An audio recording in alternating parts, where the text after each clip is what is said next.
Sure.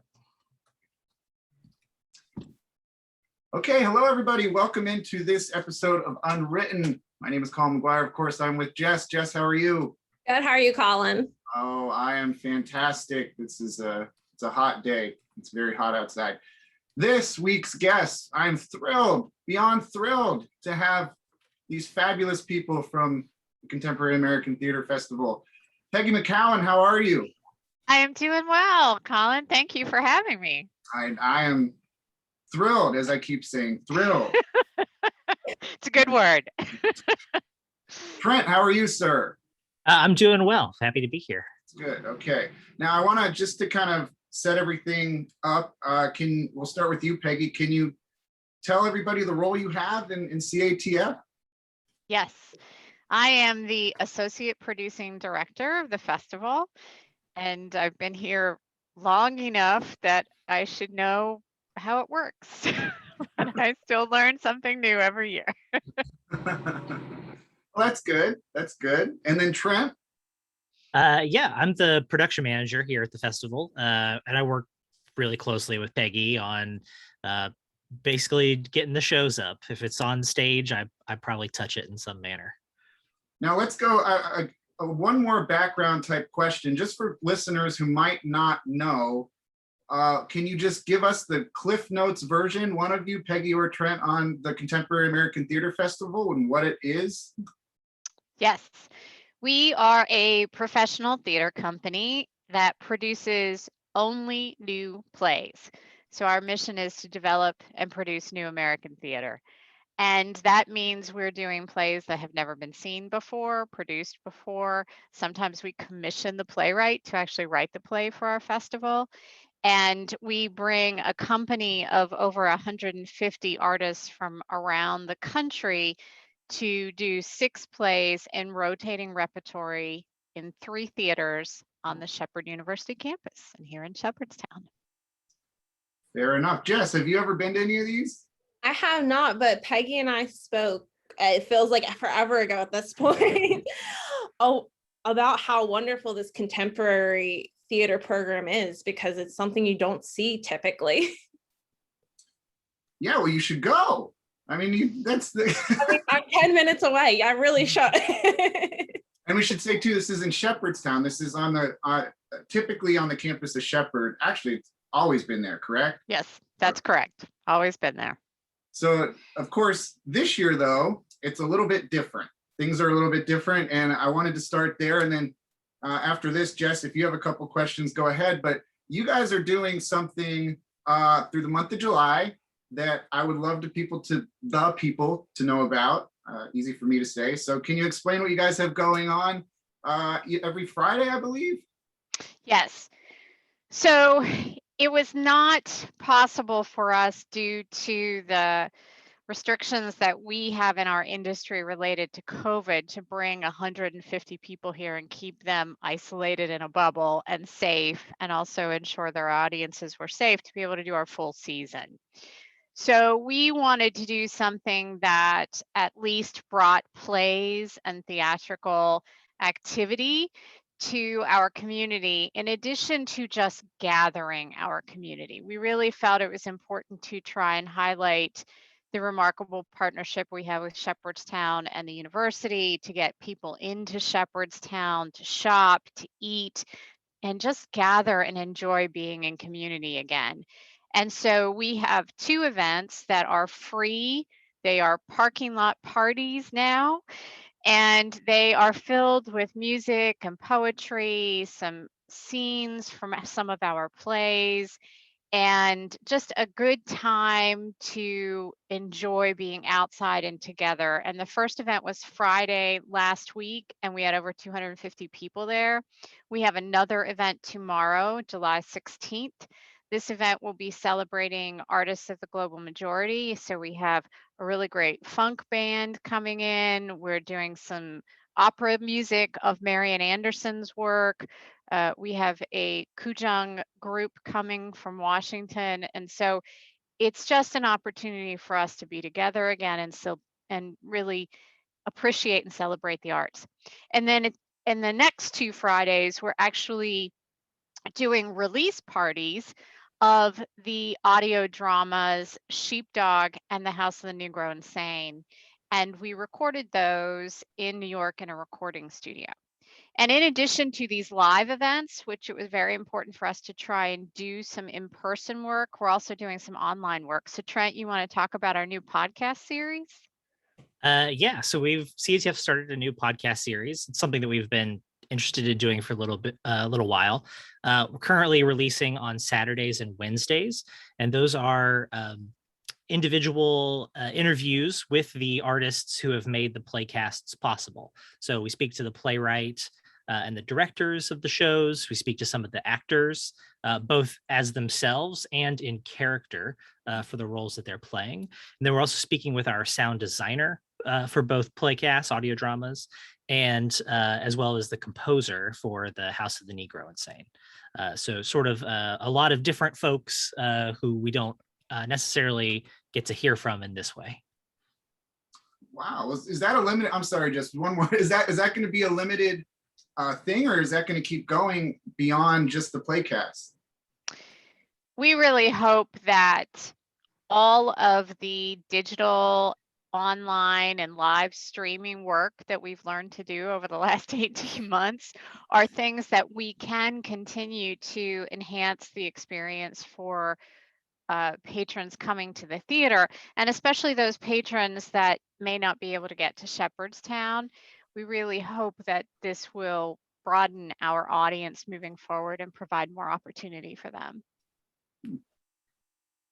Guys, you know, the podcast world in particular has been so huge. The drama and scripted ones in particular, with Blood Ties, Deadly Manners, The Bright Sessions. What's it been like kind of venturing into this new digital world of the arts? Well, it's been a learning curve a little bit. You know, principally, inherently at its core, all of it is still storytelling, right? And that is what we do. That is what our mission is about as an organization. So I don't think it was such a huge leap for us to continue the storytelling. We just had to learn to do it in a different format. And there are sort of artistic considerations in that, and there are technical considerations in that, right? So let's talk even about the audio dramas. Taking a script that was written to put on stage, to have a visual component, to have scenery and costumes and all those other things, cannot tell all of the story when you're listening to it just in an audio version. So one of the things that we had to do artistically is that the playwrights had to go back and revisit the script and tweak it a little bit so that it made sense to an audio listening audience without the visual component. Right? So the art is impacted a little bit and shaped a little differently to fit the format and the medium. And then it's also all the technical logistics. And Trent and I spend a lot of time just figuring out what is the best delivery system, you know, what platform do we go on? Trent, do you want to jump in here and some of the other considerations as we're trying to move some of this storytelling to online formats? Yeah, certainly. Yeah, the online platform has been a huge discussion for us. We didn't have we weren't posting videos or podcasts prior to this, and so there's been a lot of trying to figure out what works best for our audience, what works best for us, and it's been the past year has been a huge learning curve in that way. And then, you know, there are other considerations. We're somewhat restricted in some of the platforms we can use because of some of the licensing agreements we have for the plays, and so that also dictates, you know, how we can produce things, and then also how often we can produce them, and if we can do them in different formats. So you'll be able to hear Sheepdog and the House of the Negro Insane streaming, but you'll also be able to once hear them in person with us in the street parties. That really has to test your actors, or maybe make them develop a new muscle in their craft. Yes, well, No. I was just going to mention the acting part of it too, because Another thing that has been a great challenge for us as we start to embrace this online component of storytelling is that the actors union, so the Actors Equity Union, knew the rules and regulations and how to manage the way that producers and actors work together. When everything started to shift online, they didn't really have a structure to manage that. And so it has been a real trial and error experience for all theaters to figure out how to deal with the acting component with the unions and so forth. So that's been a big challenge in and of itself. But for the actors, even in our audio drama experience, one of the interesting things we watched was that one of the directors asked the actors when they were in a Zoom rehearsal, for example, to turn off their cameras so that they were not relying on gesture and facial expression to help communicate, that they were only using their voice and what they heard from one another, because that's the way the audience will experience it, right? So it does shift the way they use their instrument. It does change the way they think about performing in that instrument. And so we've actually seen it happen in these recordings this summer. Yeah, and I'll add, I mean, in that learning experience, when we started planning this out, we thought it would be important for them to see each other. And we picked studios and structured ways that we could keep them safe, but still visually accessible. But we really learned that a quality was lost as they would channel emotions into their face and their body language. And so we really, when we actually got into the recording studio, we moved things around and reorganized it so they had less of an opportunity to actually make eye contact and look at each other for the whole time. That's really cool. Colin, do you have anything? No, I have everything in the world. So what I'm interested in, assuming, and this is, we're all going to be optimistic, which is hard to do, but let's say in 2022, everything is back. The world is sort of back to normal, and you guys can go back into a theater and have live productions. Would you still want to keep this audio only thing going in some capacity? It's interesting that you ask us that, Colin, because even our audience members are asking about that. I think one of the things that's going to be very important for us coming out of this, transformative period is to figure out what that hybrid model really looks like for CATF. And I think that it is our hope to create various delivery systems that support the essence of the play. And so it may in fact be different for certain plays, what we discover we want to do. So I think there are some plays that we'll look at and say, this should have an audio version, an audio drama. This play should have an entire series of podcasts by itself. This play should have a number of Zoom or online involved conversations. And what is live streamed and what is shared after the fact is also something that we'll figure out. But I think it's going to be relative to what each play needs to help support the experience. But I believe that we will be a different organization. I believe we will be transformed in that way, that we will continue this sort of what I think of as supplemental work to the live experience in the theater. You said you will be a sort of different organization. Do you think you will be for the better or for the worse? It's got to be for the better. Well, right? we better be better, right? We better be. I think, of course, we're going to be better. I think we are more accessible. I think we have understood the value of living outside of our normal box. I think we have begun to be more creative and to critically think about how we engage audience in different ways. I think also we have to recognize that the world in terms of social justice and becoming an anti-racist organization that really supports and uplifts the voices of the global majority are part of what will make us a better institution moving forward. Can you just, however briefly, give give us a little synopsis of both of the plays that will be coming up shortly for you guys, the Playcasts? Yes. Yes. So the first one is Sheepdog, and that is written by Kevin Artigue. And it is actually the play that has a previous production. So we're doing it, I think, for the second production. And it is a two-person play. It is a man and a woman who are in a relationship, and part of the story is watching how their love begins to transform and change and become a serious relationship until, of course, it's challenged by what happens in the play. The other piece of this loving relationship is that it is a white man and a Black woman, and they are both police officers. And so the sort of climax catalyst is obviously an event that happens at work for both of these police officers. And so then the questions that unfold throughout the play are, how do we work together as colleagues? How do we work together as partners? How do we work together as life partners? And can we overcome the challenges we face with what happens at work, what happens in the discussion of race, what happens in the discussion of relationship? So that's Sheepdog.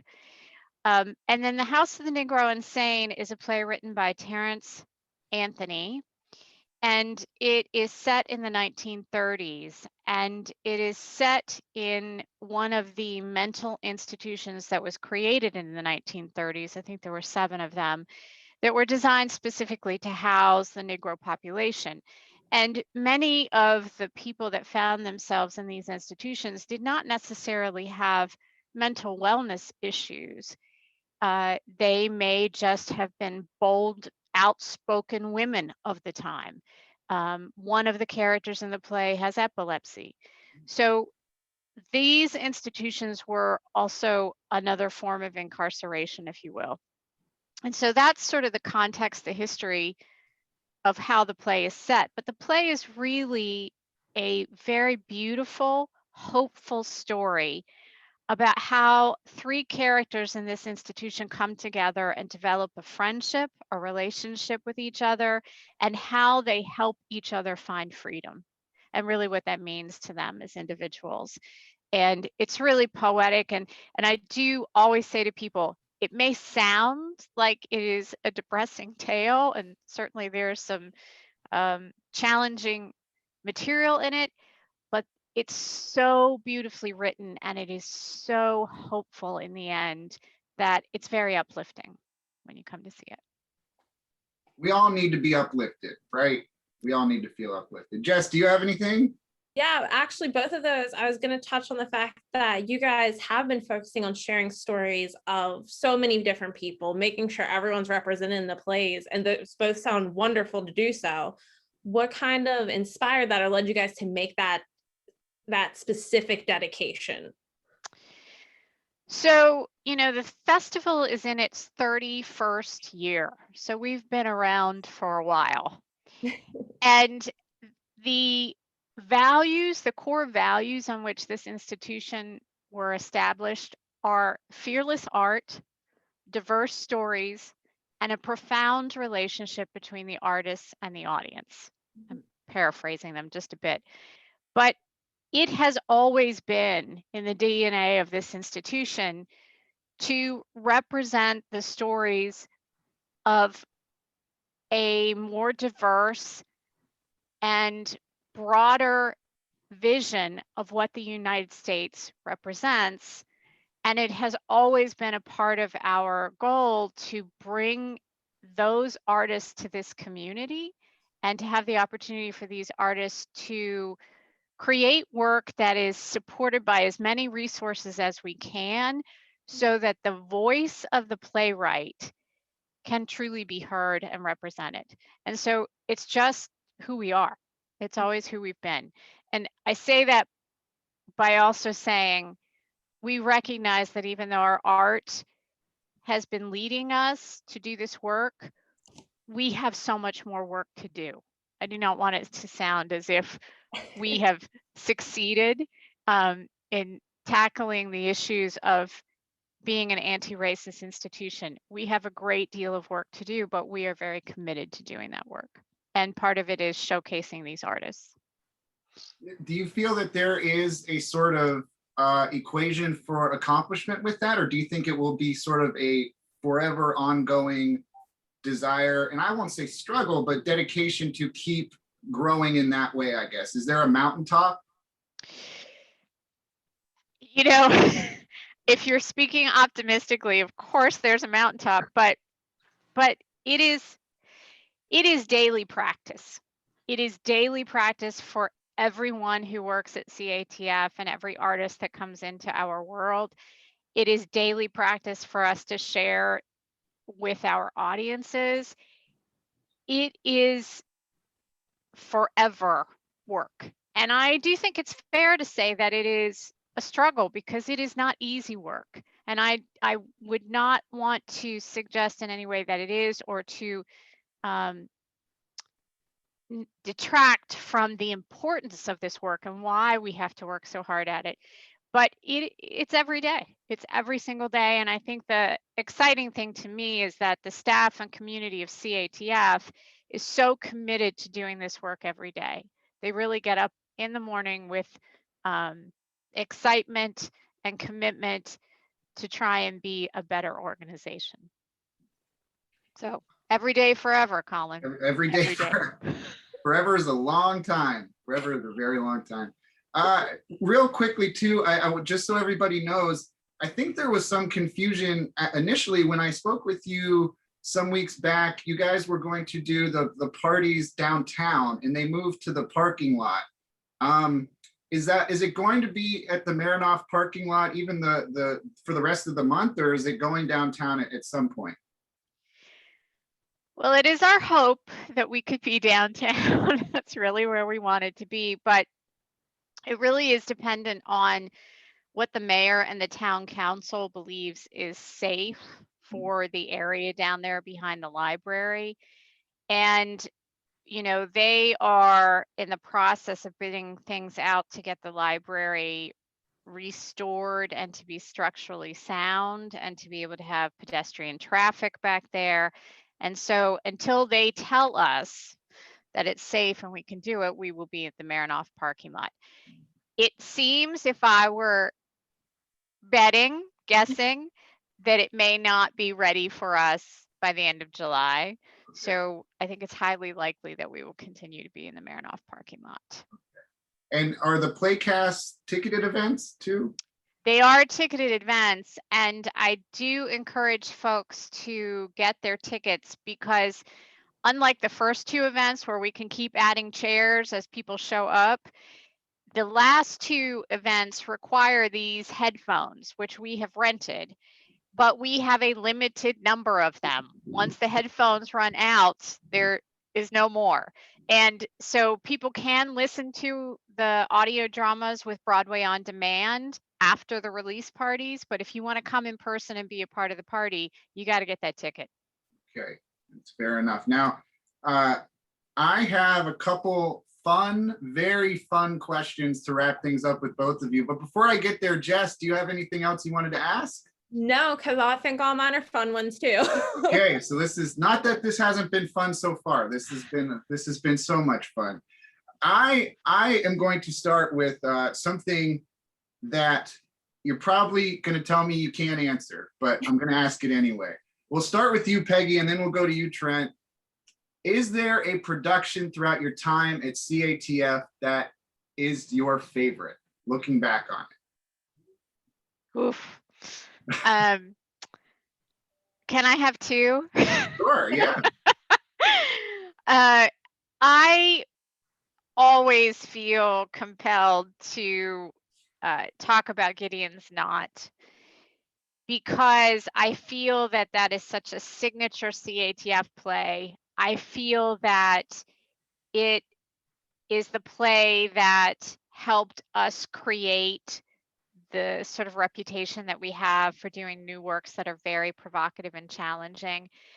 And I think it was the play that other theaters were so afraid to do, that when we did it, it opened the door for those other theaters to do. So it had a very large life after CATF, which is part of our purpose, is to ensure that these plays have a life here and an opportunity to have a life in other theaters and be seen by other audiences. So I feel like that play was key in doing all those things for us. And it was also a play that was about sort of, freedom of speech and freedom of art and how we manage that in our educational system. And those things in particular are very personally important and powerful to me. So I would pick Gideon's Knot, and I'll stop there. Okay. All right. And you, sir? Peggy, I'm glad you said Gideon's Knot, so then I can talk about something else. So that's also a favorite of mine. I would say Dead and Breathing by Chisa Hutchinson. It's a very dark comedy. It deals with a lot of really heavy issues, but as Peggy likes to say a lot, it's hilarious until it's not. And that has always stuck with me as an excellent script and a really beautiful production. Kind of like life. It's hilarious until it's not. Jess, you got one? You guys kind of have ventured into this podcast world. Do you guys have favorite podcasts? I obviously mentioned some of my favorites earlier. Trent, you should go first. You're the podcast guy. Oh yeah, I've got a lot. I'll say Jordan Jesse Go. It's a very conversational podcast. It's what brought me into the podcasting world. And also, if I can slip in a quick plug for our podcast, it's CATF Unmuted Pod on any podcasting service that you use. So I'll slip that in. I'm glad. That was very savvy. I like that. Thank you. Yeah.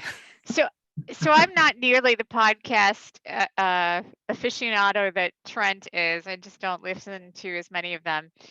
But I will admit that one of my favorites is the American Renegades. That is with Bruce Springsteen and Barack Obama.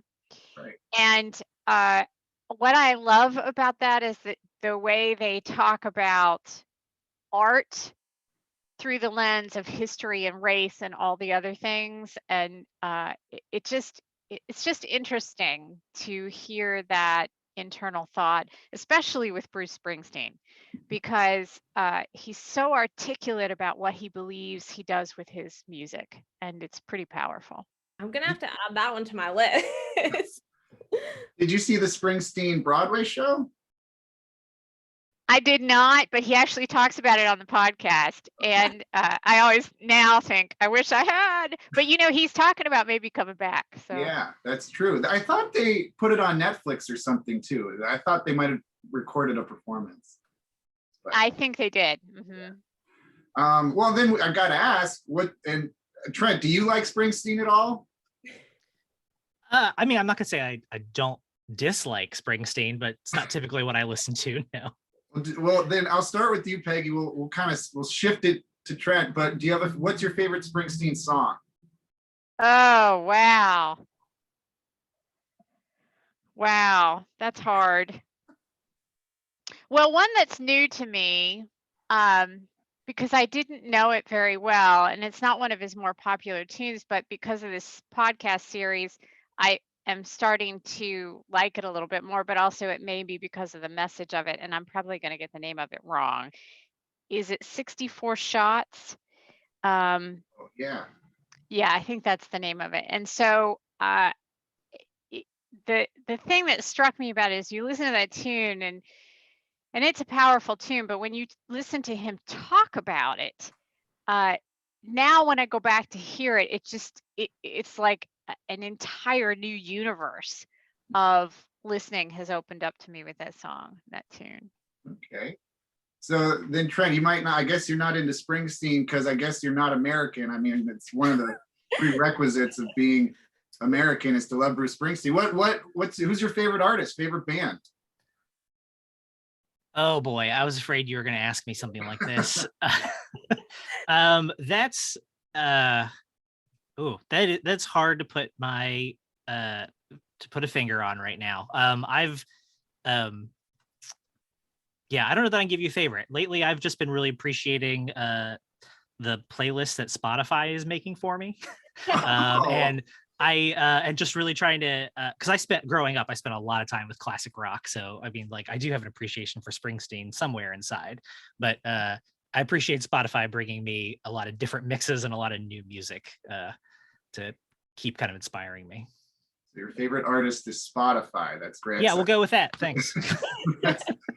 Jess, do you have one? I'm actually in Trent's camp. I'm not necessarily a Springsteen person. I grew up on classic rock, classic country, and a little known fact, I was very emo in the early 2000s. Death Cab and Green Day all the way. Okay, this is, man, what a panel we have today. What a panel we have. So I want to, this is one thing I've been eager to ask you, Peggy, as part of the fun portion of this, even though it's all been fun, of course, is if there's one thing that we'll say, for instance, Trent, who you work with whom you work, is there one thing that he doesn't know about you that you think he should know? What would that be? Wow, I don't know. I feel like Trent and I work closely enough together that there's so much he does know.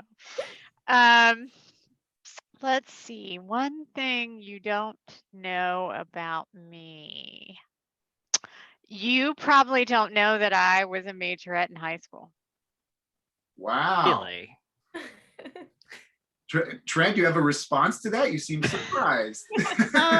I mean, a little bit surprised, but yes, like Peggy, you say, we work so closely together. It's hard to be too shocked by any revelations. And I was a cheerleader in junior high and actually won a trophy for outstanding cheerleader. I bet you don't know that. Wow. Oh yeah, that's definitely more shocking. Now, Trent, is there something she doesn't know about you? You were a cheerleader. No. We've discussed. I was in marching bands. I played percussion in high school. I was an actor in high school, and maybe for a little bit thought that's what I wanted to do with my life. That might be. I haven't been 100% tech for my entire career. Okay, so did you know that he acted before Peggy? I didn't know it, but I assumed it because, you know, there's a little bit of that actor in Trent Kugler, whether he wants to admit it or not. Okay, I've got one more question. Jess, do you have one more? Yeah, you guys, the focus for CATF is contemporary, but do you have a favorite classic play or maybe a little less modern?